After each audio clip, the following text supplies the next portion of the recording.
Hello students, मेरा नाम है सर्वेश कौर और हमेशा की तरह आप सभी का मेरे यूट्यूब चैनल में बहुत बहुत स्वागत है। स्टूडेंट्स, आज के इस वीडियो में हम लोग एक्टिव पैसिव जो है कंटिन्यू करेंगे। जैसे कि हम सभी को पता है कि लास्ट के कुछ वीडियो में हम लोग जो है वो इंडेफिनिट टेंस और कंटिन्यूअस टेंस जो है के सेंटेंसेस को एक्टिव से पैसिव बनाना सीख चुके थे। आज हम लोग जो है प्रेजेंट परफेक्ट टेंस और पास्ट परफेक्ट टेंस से रिलेटेड सेंटेंसेस को पैसिव वॉइस में कैसे चेंज करते हैं, इसे हम लोग सीखेंगे। तो स्टूडेंट, चलिए देखते हैं हम लोग अपने टॉपिक पर। हम लोग का टॉपिक है एक्टिव टू पैसिव वॉइस। ठीक है, हम लोग पिछली वीडियो में इसकी चर्चा कर दिए थे कि कैसे हम लोग सेंटेंसेस को क्या करते हैं, दो तरीकों से बोल सकते हैं, एक सब्जेक्ट के अकॉर्डिंग, दूसरा ऑब्जेक्ट के अकॉर्डिंग। ठीक है, तो देखिए परफेक्ट टेंस यहाँ पर है। परफेक्ट टेंस में देखिए, परफेक्ट टेंस में प्रेजेंट परफेक्ट टेंस और पास्ट परफेक्ट टेंस, दो ही टेंसेस के सेंटेंसेस को हम लोग पैसिव वॉइस बनाते हैं। बाकी जो तीसरा होता है फ्यूचर परफेक्ट टेंस, उसका जो हम लोग पैसिव वॉइस नहीं बनाते हैं। ठीक है, तो देखिए हम लोग जो दिया है हम लोग का स्ट्रक्चर एक्टिव का और पैसिव का, और इसमें भी एक्टिव का और पैसिव का। तो छोटा सा हम लोग को बस ध्यान रखना है कि जो हेल्पिंग वर्ब होता है, देखिए हेल्पिंग वर्ब यानी ये कह सकते हैं हम लोग जो है प्रेजेंट परफेक्ट टेंस जो होता है वो प्रेजेंट परफेक्ट कंटिन्यूअस टेंस में जो है चेंज होता है। मेरे कहने का मतलब ये है, ऑब्जेक्ट के बाद हैज हैव प्लस बीन, उसके बाद वर्ब में वर्ब का थर्ड फॉर्म आईएनजी की जगह वर्ब का थर्ड फॉर्म ही लगेगा, फिर बाय और सब्जेक्ट। यानी कहने का मतलब क्या है कि जो हेल्पिंग वर्ब होता है प्रेजेंट परफेक्ट का, वो पास्ट परफेक्ट के हेल्पिंग वर्ब में चेंज होता है। और इसी तरह पास्ट परफेक्ट टेंस का पास्ट परफेक्ट कंटिन्यूअस के हेल्पिंग वर्ब में चेंज होता है। तो जैसे एग्जांपल के तौर पे यहाँ पे देखिए, पहले सब स्ट्रक्चर देख लेते हैं। एक्टिव में subject plus has have plus verb third form plus object, और इसमें object plus has have plus been plus verb third form plus by plus subject. ठीक है, अब एग्जाम्पल हम लोग ले लेते हैं। देखिए पहला एग्जाम्पल है he has driven A car. ठीक है ना, तो यहाँ पर देखिए ये ऑब्जेक्ट हमारा है, सबसे पहले यही आगे आएगा, तो ए कार, फिर इसके बाद हैज का यूज करेंगे, फिर बीन लगाएंगे, फिर वर्ब जो है वर्ब का third form already third form ही है, दोनों में थर्ड फॉर्म यूज हो रहा है, तो ड्राइव इन, और फिर उसके बाद बाई, और ही का हो जाएगा हिम। ठीक है स्टूडेंट्स, देखिए दूसरा वाला सेंटेंस हम लोग का, you have not paid money. You have not paid money, तो ऑब्जेक्ट हम लोग का मनी हो जाएगा, तो मनी, फिर उसके बाद हैज, फिर नॉट, फिर पेड है। देखिए यहां पर क्या है, फिर उसके बाद बीन लगाएंगे, क्या लगाएंगे, बीन, तो मनी हैज नॉट बीन। ठीक है, मनी हैज नॉट बीन, फिर पेड, फिर बाई, और हम लोग जानते हैं यू का क्या लिखते हैं, यू ही लिखते हैं ना। ठीक, हैव दे बॉट फ्रूट्स। ठीक है ना, फ्रूट्स इसमें हैव दे बॉट फ्रूट्स, यानी हैव, उसके बाद फ्रूट्स लिखेंगे, फ्रूट्स, फिर इसके बाद जो है बीन, हैव फ्रूट्स बीन। क्योंकि हम लोग देखिए हैज है बाहर आ गया, तो जाहिर सी बात है ऑब्जेक्ट बचेगा और बीन बचेगा, फिर वर्ब थर्ड फॉर्म यानी बॉट, बॉट ही रहेगा,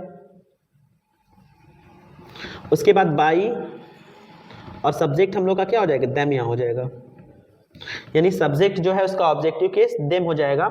तो यहाँ पर हमको बस ये छोटा सा ध्यान देना है कि अगर इसका मतलब हम लोग निकाले तो कैसे निकाल सकते हैं, he has driven A car, यानी वह कार चला चुका है या वह कार को चला चुका है। ठीक है ना, a car has been driven by him, यानी एक कार उसके द्वारा चलाई जा चुकी है। You have not paid money, तुमने जो है अपना पैसा नहीं दिया है या तुमने अपना पैसा नहीं चुकाया है। ठीक है, तो पैसा तुम्हारे द्वारा नहीं चुकाया गया है। ठीक, तीसरा है हैव दे बॉट फ्रूट्स, क्या उन्होंने फल खरीदे हैं या क्या वे फल खरीद चुके हैं। इसका have fruits been bought by them, यानी क्या फल उनके द्वारा खरीदे गए हैं या क्या फल उनके द्वारा खरीदे जा चुके हैं। देखिए नेक्स्ट हम लोग का पास्ट परफेक्ट पर आते हैं। पास्ट परफेक्ट पे ध्यान देना है आपको, ही हैड कंप्लीटेड हिज वर्क, सब कुछ वही सेम है। ठीक है ना, हेल्पिंग वर्ब का चेंज है, यहाँ हैज हैव हेल्पिंग वर्ब लगता है और यहाँ पर हेल्पिंग वर्ब हमारा क्या हो जाएगा, हैड हो जाएगा। ठीक, तो देखिए ही हैड कंप्लीटेड हिज वर्क, तो हिज वर्क हमारा हो जाएगा ऑब्जेक्ट, ये सब्जेक्ट का प्लेस ले लेगा, हिज वर्क। ओके, अब उसके बाद हैड, हिज वर्क हैड, फिर बीन लगाएंगे। ओके, वर्ब क्या है, वर्ब का थर्ड फॉर्म, कंप्लीट का थर्ड फॉर्म कंप्लीटेड ही है, फिर उसके बाद बाई और हिम। अगला है we had not shared lunch, तो लंच सबसे पहले लंच हो जाएगा, ठीक है, लंच, उसके बाद हैड का यूज करना है, फिर उसके बाद नॉट, फिर बीन, ठीक है ना, लंच हैड नॉट बीन, फिर वर्ब थर्ड फॉर्म यानी शेयर्ड, फिर इसके बाद बाई, और वी का क्या हो जाएगा, अस। लास्ट वाला हम लोग का हो जाएगा had they fought me, had they fought me, तो मी का जो है आई चेंज हो जाएगा, आई के साथ भी हैड ही लगेगा। तो देखिए जैसे हैड यहाँ पर है तो हम लोग स्टार्टिंग में हैड ही लगाएंगे, ठीक है ना, क्योंकि हैड बाहर आएगा, इंट्रोगेटिव बन जाएगा, हैड, उसके बाद मी का चेंज हो जाएगा आई में, हैड आई, उसके बाद बीन हो जाएगा, वर्ब थर्ड फॉर्म यानी 40 हो जाएगा,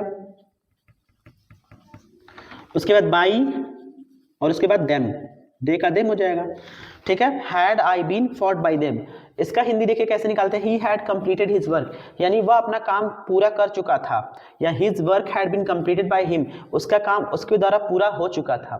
नेक्स्ट है we had not shared lunch, हमने जो है वो लंच शेयर नहीं किया था, ठीक है ना, या lunch had not been shared by us, या लंच जो है हमारे द्वारा शेयर नहीं किया गया था, ठीक।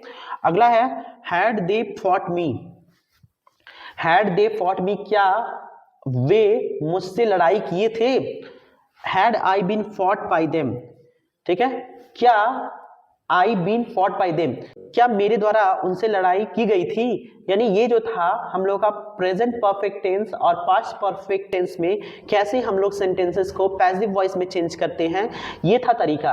अगर आप सभी को जो है समझ में आया है तो कमेंट बॉक्स में जो है यस लिखकर जो है हमें बताएं, और कहीं से अगर कोई डाउट आ रहा है या कहीं से कोई सेंटेंस आपको समझ में नहीं आया है या स्ट्रक्चर समझ में नहीं आया है तो आप हमें बता सकते हैं। स्टूडेंट्स, आने वाली जो वीडियो है उसमें हम लोग लेट से जुड़े हुए सेंटेंसेस को, इंपेरेटिव सेंटेंसेस को, और साथ ही साथ WH फैमिली वाले सेंटेंसेस को भी स्टडी करेंगे, ठीक है ना, ताकि ये जो सेंटेंसेस होते हैं वो नॉर्मली बहुत ज़्यादा इजी होते हैं, और ऐसे सेंटेंसेस को एग्जाम में कम पॉसिबिलिटी होती है, एग्जामिनर जो है कम पॉसिबिलिटी होती है देने की, लेकिन जो लेट वाले सेंटेंसेस होते हैं, साथ ही साथ इंपेरेटिव सेंटेंसेस होते हैं, और इंट्रोगेटिव सेंटेंसेस यानी क्वेश्चन वर्ड वाले सेंटेंसेस होते हैं, ऐसे सेंटेंसेस का ज़्यादा चांस होता है एग्जाम में आने के लिए, तो उन सेंटेंसेस का जो है हम लोग आगे आने वाली वीडियो में स्टडी करेंगे।